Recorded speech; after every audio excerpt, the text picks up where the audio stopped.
The Principle of Hope by Ernst Bloch, Volume 1, Chapter 13. The historical limitation of all basic drives, various locations of self-interest, filled and expectant emotions. Okay.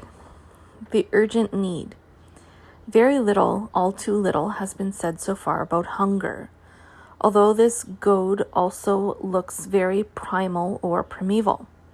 Because a man dies without nourishment, whereas we can live a little while longer without the pleasures of lovemaking, it is all the more possible to live without satisfying our power drive, all the more possible without returning into the unconscious of our 500,000-year-old forefathers. But the unemployed person on the verge of collapse who has not eaten for days has really been led to the oldest needy place of our existence. It makes it visible. In any case, sympathy with the starving is the only widespread sympathy there is. In fact, the only one that is widely possible. The girl, or especially the man who is longing for love, these do not arouse sympathy, whereas the cry of hunger is probably the strongest single cry that can be directly presented. We believe the particular misfortune of the starving man, even the freezing, even the sick, not to mention the lovesick, seem to be in luxury by comparison.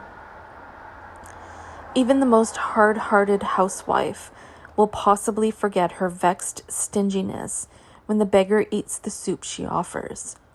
Already in this ordinary sympathy, deprivation and its wishes are undoubtedly clear here. The stomach is the first lamp into which oil must be poured. Its longing is precise. Its drive is so unavoidable that it cannot even be repressed for long. Most reliable basic drive, self-preservation. But no matter how loud hunger bellows, it is seldom mentioned by the doctors here. This omission shows that it is always only the better class of sufferers who have been and are treated psychoanalytically. The problem of finding nourishment was the most groundless of worries for Freud and his visitors. The psychoanalytical doctor, and above all his patient, come from a middle class which until recently had to worry little about its stomach. When Freud's Vienna became less carefree, though, there was a psychoanalytical advice bureau for attempted suicides, where there was also the opportunity to get to know the drives beneath the libido. Because over 90% of all suicides occur out of economic deprivation, and only the rest out of lovesickness, which is incidentally unrepressed. However, even in bourgeois déclassé Vienna, the notice hung on the wall of the Psychological Advice Bureau. Economic and social questions cannot be treated here. Understandably, little could be thus discovered about the inner life of the attempted suicide, and just as little was done to remove the commonest complex of all, the one with Franziska Reventlow, so unmedically called the money complex. The goad of hunger is just as excluded from psychoanalysis as the libido was from the cant of the salons. This is the class-based limitation of psychoanalytical research into basic drives. There is also a national limitation, perhaps not as regards libido, but certainly concerning moral ego censorship and consequently repression. A characteristic difference exists here between the middle classes of different countries, especially between France and Germany. If a bachelor in Paris does not take a girl to his hotel room at least once a week, or if he does not stop out one night, the manager begins to get worried about the bill. The tenant does not seem to be normal sexually, and so it may be assumed that he may not pay the rent either. The French bourgeois thus has The French bourgeois thus has a smaller reserve of cant than the average German, let alone the average Englishman. Consequently, he shows less sexual stuffiness, fewer libidinal repression complexes. And in the proletariat, neither cant nor, above all, the libido take up so much room as Viennese psychoanalysis assumed ab origin. Hunger and troubles constrict libido in the lower class. There are fewer noble sufferings here, and they have a more tangible cause with a less sophisticated name. The neurotic conflicts of the proletariat do not unfortunately consist of such well-heeled material as Freud's fixation of the libido on particular erogenous zones, or Adler's badly fitting character mask, or Jung's imperfect regression to primeval times, and the fear of losing one's job is hardly a castration complex. Of course, psychoanalysis cannot help but take notice of hunger and thirst occasionally, likewise of the interest in self-preservation. But strangely, this self-preservation drive is not assigned by Freud to the stomach and the body system in general, in which it is deeply anchored, but to the group of late ego drives, the same group also responsible for moral censorship. Thus it looks like a late arrival, of which nothing is said in the Advice Bureau, like an acte accessoire compared to all driving eros. Obviously, however, there is no erotic conception of history to replace the economic one, no explanation of the world in terms of libido and its distortions, rather than in terms of the economy and its superstructure. Here too, then, we shall ultimately stick with the real expression of the matter, with economic interest, not the only, but the fundamental interest. The self-preservation which manifests itself within this interest is the soundest among the many basic drives, and despite all temporal, class-based modifications, which it is also subject to, surely the most universal.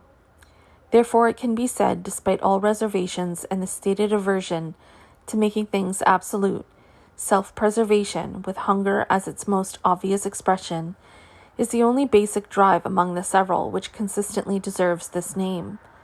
It is the last instance of the drive and the one most concretely related to the bearer.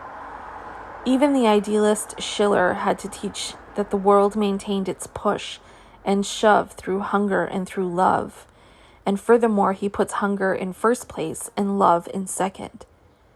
Such a precedence was still possible at that time, though without any real consequences, in the rising bourgeoisie. In the late bourgeoisie, to which Freud's psychoanalysis also belongs, hunger was deleted. Or it became a subspecies of the libido, its oral phase, as it were. Subsequently, self-preservation does not occur as an original drive at all. Sum esse conservare, to preserve one's being, that is, and remains, however, according to Spinoza's unerring definition, the appetitus of all beings. Even if capitalist competitive economy has made it individual beyond all measure, it still runs, however modified, remorselessly through all societies. Historical change of the drives, even of the self-preservation drive. Just as no drive remains rigid, neither does what bears it. Nothing at all is fixed once and for all here, at the beginning, for instance, but rather precisely ourself is not given to us in advance. Since the passions are subject to historical change, and new ones arise with newly set goals, the subjective hearth on which they are all cooking also changes. Nor is there an original drive, nor a primal man, or even an old Adam either.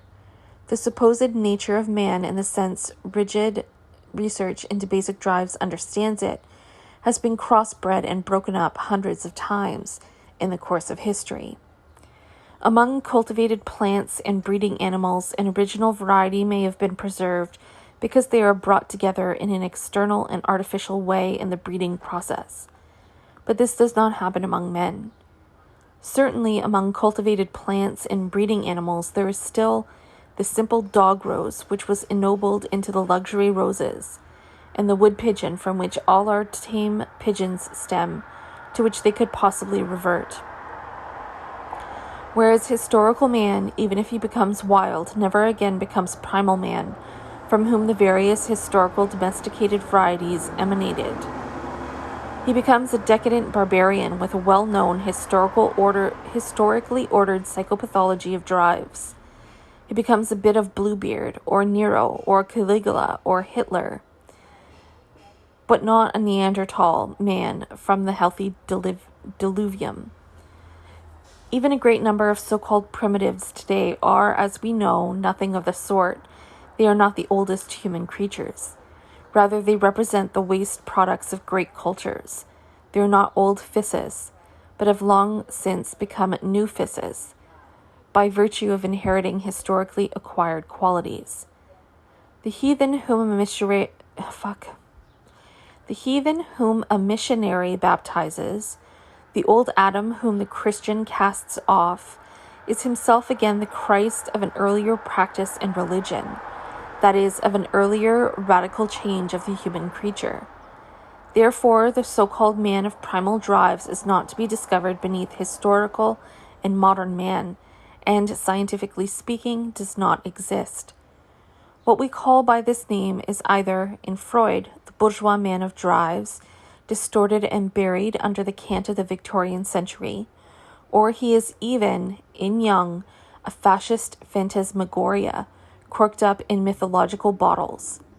Research into basic drives, more than any other kind, reflects the characteristic drive of its times, which is why its findings have always turned out to be so different. Rousseau's natural man was Arcadian and rational. Nietzsche's natural man, on the other hand, was Dionysian.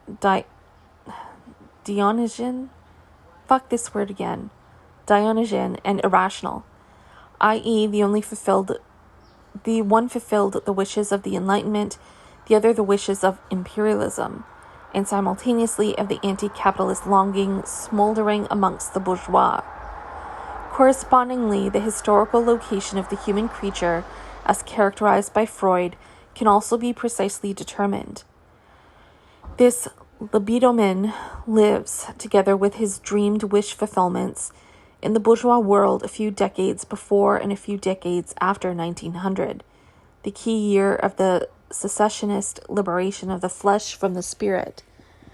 The way of perceiving sex and consequently the excitability of the libido is always variant in every society and in every layer of that society. Even for hunger, there is no natural drive structure, for the simple reason that the kind of perception assigned to it, and consequently the stimulus world, is also historically variable. Even this is no longer a biologically maintained basic direction in man, no longer one which remains rooted in the fixed instinct of searching for nourishment down firmly established paths.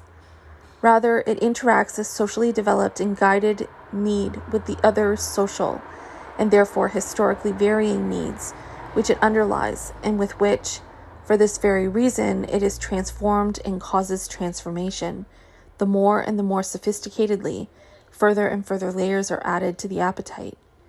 In short, all definitions of basic drives only flourish in the soil of their own time, and are limited to that time. For this simple reason, they cannot be made absolute, even less separated from the economic being of mankind in each age.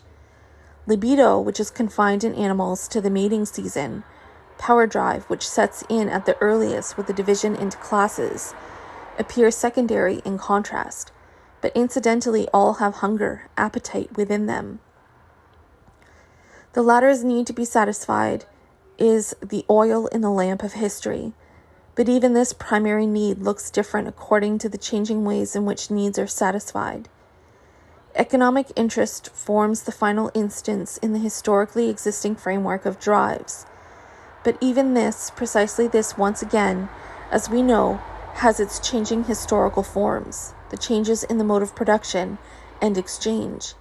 Indeed, even man's self, which wants to preserve itself, which reproduces itself through the intake of nourishment, which is co-produced by the respective form of economy and relation to nature, is itself the historically most variable entity. Namely one that, despite its most reliable basic drive, hunger, which relatively remains the most general, must continually run throughout history, so that through work it is and becomes. History is, as possible gaining of man, the metamorphosis of man precisely also in view of our core, of the self which is only developing. Not confined to the selfish system, not to this capitalist phase of egotism, but existing before it, and all the more so after it. Self-preservation, human preservation in no way seeks the conservation of that which has already been drawn and allotted to the self. Thus, self-preservation ultimately means the appetite to hold ready more appropriate and more authentic states for our unfolding self, unfolding only in and as solitary, unfolding only in and as solidarity. If these states approach, then self-encountering prepares itself in them, and self-encountering begins, highly disconcerted in all phenomena, and works broaching a final state. But our self always remains, with its hunger and the variable extensions of this hunger, still open, moved, extending itself. Mental feelings in the state of self, appetite of the expectant emotions, especially of hope. Taking hunger as our starting point again, not merely the immediate drives come from here. Rather, they also originate from it as felt drives, as the drive feelings in which cravings or loathing become intensely aware of themselves. These drives, which drive not only directly but also as feeling, are the mental feelings or emotions. If the whole man throws himself into a single emotion, then this becomes a passion. However, a quite special juice flows through all mental feelings. It comes from the heart, a blood which is also psychological. And just as in every emotion, in contrast to sensation and imagination, there is an inner temperature. This temperature also senses itself.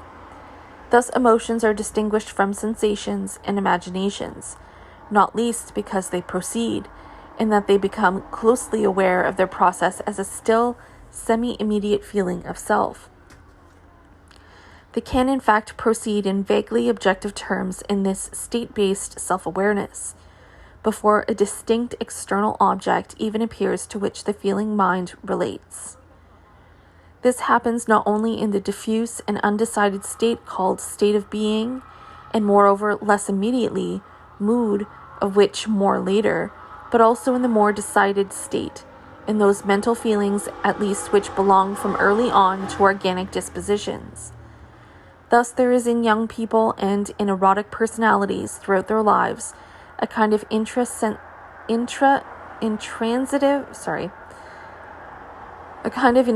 mental feeling of being in love, which its objects only enter retrospectively. They were not given narcissistically in advance to this being in love either, that is, in their own body. Thus there is, not as a mental feeling, but rather as a state of mind, a lightheartedness of character, even hope. It certainly does not only appear when it knows clearly what it is hoping for. Thus we speak or used to speak of a sanguine or conversely of a melancholic temperament, raising the whole organic disposition to a state of mind. This temperament can extend far beyond the mere state of mind into intransitive mental feelings, with absolutely no or very weakly founding imaginative contents. Of course, the more sensation contents and imaginative contents are added to this, the more clearly these intransitive processes will also become related to objects in transitive. Just as vague craving passes over into wishes with wishful contents by imagining it's something, so the emotional world is now all the more governed by love of something, hope for something, pleasure in something. In any case, there would be no loathings or cravings at all without the external something that evokes them. Only, in fact, this external something must not be clear from the very beginning, but the emotions do not remain confined to the mere experiencing of their experience, even with the idealistic interpretation that their content concretely emerges only as substance and not also as a clearly stimulative external object. But the difference to imaginative ideas and thoughts is nevertheless also indelible within the process of the emotions becoming transitive. The difference is characterized by the nature of the emotional intending, which is still occurring especially within itself, and is still semi-immediately bent back upon itself. Even in imagining and thinking, there is an act of intending. It was separated by Franz Brentano, though here in an impossibly exaggerated idealistic way, then by Husserl from the intended object. But this act is not in fact imagined or thought to itself in imagining and thinking. Rather, it must first be laboriously made accessible to inner perception. Whereas with the emotions, a retrospective analysis is Brentano's sense. A liberation of the act psychology from the content psychology is not necessary first at all. The emotions are given to themselves as intentional acts in the form of states. And they are given to themselves in the form of states intensively because they are chiefly moved by the striving, the drive, the intending, which underlies all intentional acts, even the imagining and thinking judging kind. Interest ultimately underlies them, and is the thing which really touches man most closely. Like the basic emotion of hunger, which primarily burrows into itself, all emotions are therefore primarily states of self, and precisely as these states of self, they are the most active intentions. But because they are concerned with themselves, the life of the emotions is not only a most closely intensive, eminently intending into itself, it is also the mode of being of what Kierkegaard once called existential. In other words, only the feeling mind as the essence of the mental feelings has become an existential concept, one of affectedness, not the theoretical objective intellect. Thus, not without reason, so-called existential thinking, which has putrefied into nothingness today, began in Augustine with his highly emotional confessions. Even the becoming conscious of consciousness emerged here in the self-reflection of a man of intensive willpower. And not without reason, Kierkegaard played off his understanding oneself in existence as an experiential phenomenon of moral and religious emotions against Hegel's objective abstractions. And finally, not without reason, a kind of existere, which has become blood-curdling and also hesitant, descends from here as far as Heidegger's animal, petit bourgeois experiential phenomenology, as far as his basic state of mind. Anxiety and the care that is attached to it, and these existential modi are even supposed to provide especially fundamental revelations concerning existing itself in fact. All this is ultimately putrefied subjectivism, but even petit bourgeois reactionary existentialism at least casts an infinitive, disreputable glance at the emotions of dying out. However, the only thing that is relevant here, instead of this conscious obscurantism, is the original, the nevertheless basically honest Kierkegaard, with his playing off of emotionalized subject thinking against the merely object-based kind. And the reverse check might be that the whole of object-based thinking necessarily turns away from the emotions as an organ of knowledge. The whole nature of the intellect, says Descartes in the Meditations, consists in the fact that it thinks. Thus in Descartes no theory emerges, even from his theory of the emotions, which does not have the merely thinking intellect as its author. And Spinoza, who was so inclined towards the extensively object-based, when he introduced a definition of the emotions into his Marble Hall, defined them not in the form of states, but essentially with regards to their imagined goals or ideas. Spinoza does, of course, emphasize that only emotions determine human wanting, but they themselves are only determined according to the form of their objects. Descartes and Spinoza, therefore, as rational objective thinkers, also had to eliminate the emotions methodically. As Dilthey notes, this time not wholly inaccurately, they both necessarily include observations from outside, with relationships which are not given in any inner perception, in their theory of the emotions.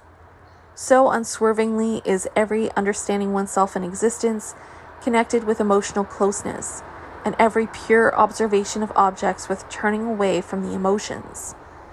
Therefore, we may say, where philosophy merely clings to the emotions, everything that comes out of this is only to be regarded as a world of idle chatter, in Kierkegaard's sense. But where philosophizing clings purely to cogitatio, everything that aims in the emotional sphere cum ira et studio is to be regarded as fucking Latin perturbatio animi, even methodically, therefore as asylum of ignorance in Spinoza's sense. But intellectual contact, although nothing further, with the emotions is necessary for every piece of self-knowledge, and wherever self-knowledge was comprehensively attempted, this contact presented itself. Even in Hegel, despite Kierkegaard, there is no book which is more pervaded in its conceptual procedure by both emotional machinations and emotional insights than the Phenomenology of Mind. This precisely because it disposes of the worldless pectoral dimension, a disposal which wanted to grasp the pulse of vitality, first and foremost in the external, in the world. And just as according to Hegel, nothing great has been achieved without passion, so too, undoubtedly, nothing great concerning the self can be comprehended without emotional insight. Seen from outside, the dry feelings were always only insufficiently ordered and divided up. The abrupt ones were differentiated from the slowly maturing ones, the quickly disappearing ones from the self-entrenching ones, as, for example, anger from hatred. They were differentiated according to the strength which the individual dry feelings could take on, then according to the expression of the mental feelings in men and animals. Oh, hold on, buddy. Crap. Okay. Externally, I lost my spot. Externally, the division is also according to asthenic and sthenic emotions, i.e. those which paralyze or strengthen heart innervation and also the tonus of the external muscles. According to this, emotions that suddenly break in, like fear, terror, but also excessive joy, are always asthenic, as are unpleasurable emotions of lesser degree, like sorrow and worry. Weak and moderately strong pleasurable emotions are, however, always sthenic, but anger rising gradually can also be sthenic, whereas in fact joy, when it breaks out suddenly, accompanied by surprise, appears asthenically, despite its pleasurable character. This division is thus still so external that emotions with different, even opposite feeling content fall into the same sthenic or asthenic class. Nearer to the real state of things, already somewhat more from psychological experience, comes the division of the emotions into those of rejection or inclination, consequently into the two basic groups of hatred and love. Hunger, which must be able to accompany all emotions, breaks out most obviously in the grouping of libido and aggression, and nearly all the emotions can be assigned to the poles of will, negation or affirmation, the dissatisfaction or satisfaction with themselves and with their object, and the emotions of rejection. Fear, envy, anger, contempt, hate on the one hand, the emotions of inclination, contentment, generosity, trust, admiration. Love, on the other hand, largely coincide with the old displeasure-pleasure duality. However, the rejecting unpleasurable, inclining pleasurable equation does not work out perfectly either. There are also emotions here with contradictory feeling content, which are sometimes pleasurably united. Revenge, in which hatred discharges itself, tastes sweet, almost like the moment of ecstasy in which love discharges itself.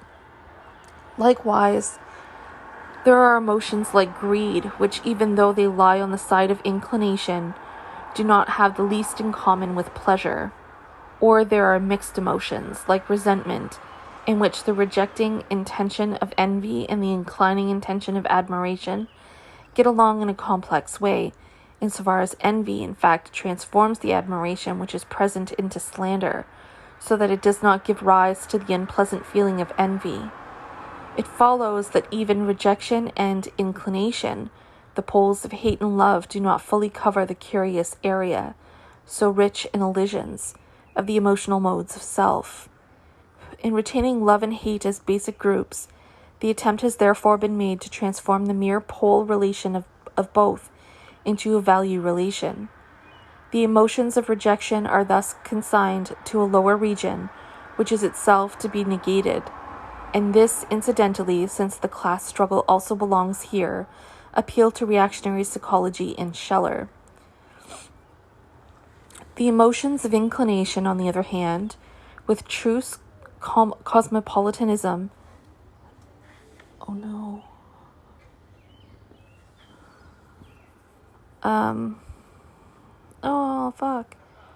Pax Capitalistica, stand in the light, but condemning one lot to hell or praising one lot to the skies does least justice to the amount of truth, or at least psychological experience, that may lie in the rejection-inclination series despite its confusion.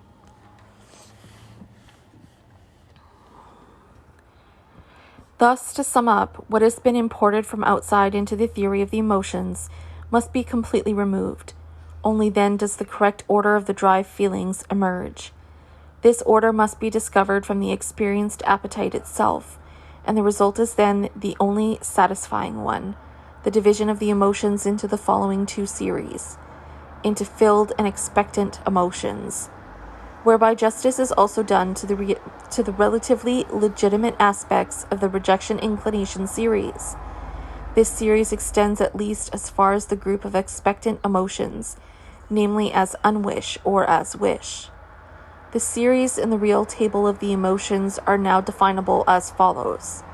Filled emotions, like envy, greed, admiration, are those whose drive intention is short-term, whose drive object lies ready, if not in respective individual attainability, then in the already available world. Expectant emotions, like anxiety, fear, hope, belief, on the other hand, are those whose drive intention is long-term, whose drive object does not yet lie ready, not just in respective individual attainability, but also in the already available world, and therefore still occurs in the doubt about exit or entrance. Thus, the expectant emotions are distinguished, both in their unwish and in their wish, from the filled emotions by the incomparably greater anticipatory character in their intention, their substance, and their object. All emotions refer to the horizon of time because they are highly intentioned emotions, but the expectant emotions open out entirely into the horizon. All emotions refer to the actually temporal aspect in time, i.e. the mode of the future. But whereas the filled emotions only have an unreal future, i.e. one in which objectively nothing new happens, the expectant emotions essentially imply a real future, in fact that of the not yet, of what has objectively not yet been there. When they are banal, fear and hope also intend unreal future, but secretly, or deep down, even then a more total fulfillment has entered the banal fulfillment, one which, quite unlike the case of the filled emotions, lies beyond the available given world. Thus the urge, the appetite, and its wish usually break out frontally in the expectant emotions. As urge, as wish, it even breaks out in the purely negative expectant emotions, those of anxiety and fear, for where there was no urge, there would be no unwish, which is only the reverse side of a wish. Moreover, there is always a countersense of the negative and positive emotions at work here, so that, as will be seen, even in anxiety dreams, wish fulfillment still takes place. In the images of fear and hope in the daydream, the faces may often change all the more between fear and hope, between the negative and positive expectant emotion, the still utopian undecided faces. But the most important expectant emotion, the most authentic emotion of longing and thus of self, always remains in all of this: hope. For the negative expectant emotions of anxiety and fear are still completely suffering, oppressed, unfree, no matter how strongly they reject. Indeed, something of the extinction of self announces itself in them, and something of the nothingness into which ultimately the merely passive passion streams. Hope, this expectant counter-emotion against anxiety and fear, is therefore the most human of all mental feelings, and only accessible to men, and it also refers to the furthest and brightest horizon. It suits that appetite in the mind which the subject not only has, but of which, as unfulfilled subject, it still essentially consists. Self-extension drive forwards. Self-extension drive forwards.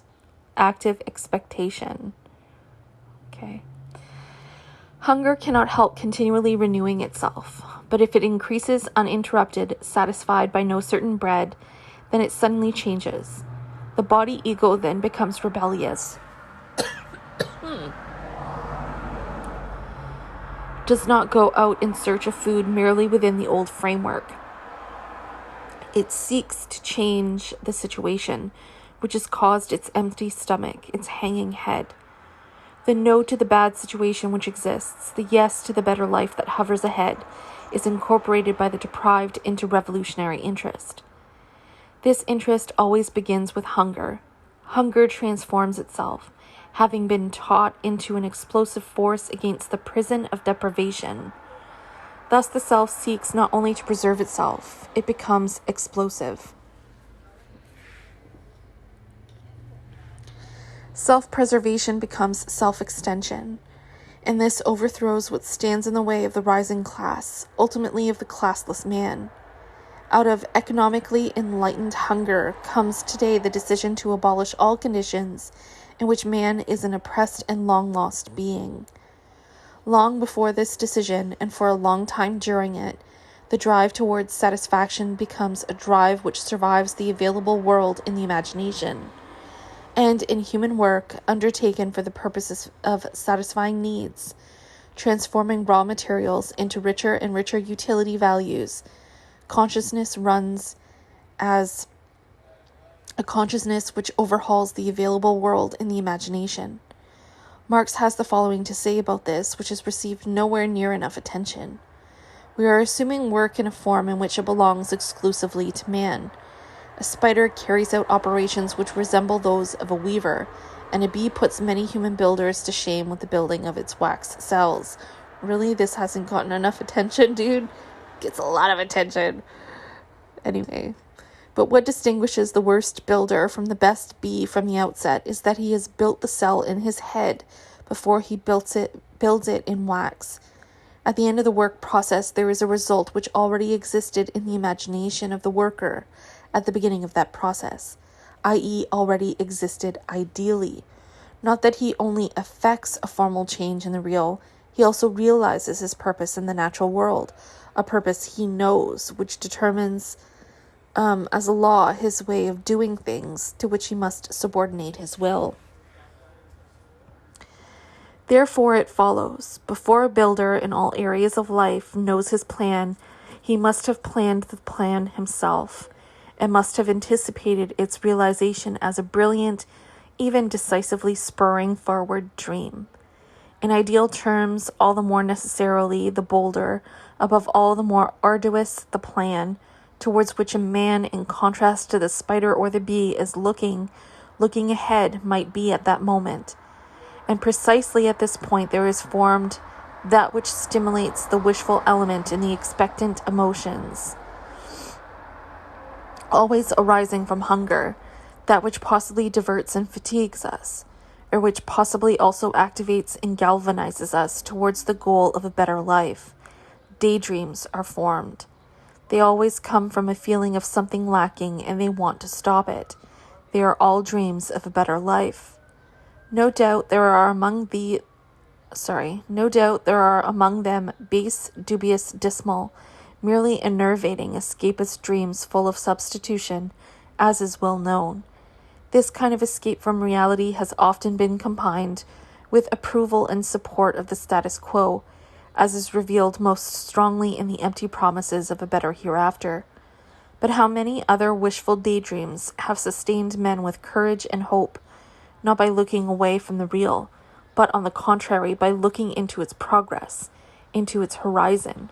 How many have reaffirmed their refusal to renounce in the course of anticipation of venturing beyond and its images? The amount of venturing beyond that takes place in daydreams thus indicates nothing repressed, even psychologically, nothing that is simply sunk down out of consciousness that already existed, nor any atavistic state which was simply left over from or breaks out of primeval man. The venturer beyond does not occupy a shaft in the ground beneath existing consciousness, with a single exit either into the familiar daylight world of today, as in Freud, or into a romanticized diluvium, as in Carl Jung and Clegg's.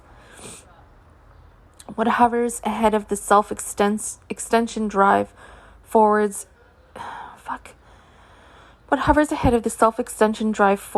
is rather, as will have to be shown, a not yet conscious, one that has never been conscious and has never existed in the past, therefore itself a forward dawning into the new. It is the dawning that can surround even the simplest daydreams. From there it extends into further areas of negated deprivation, and hence hope.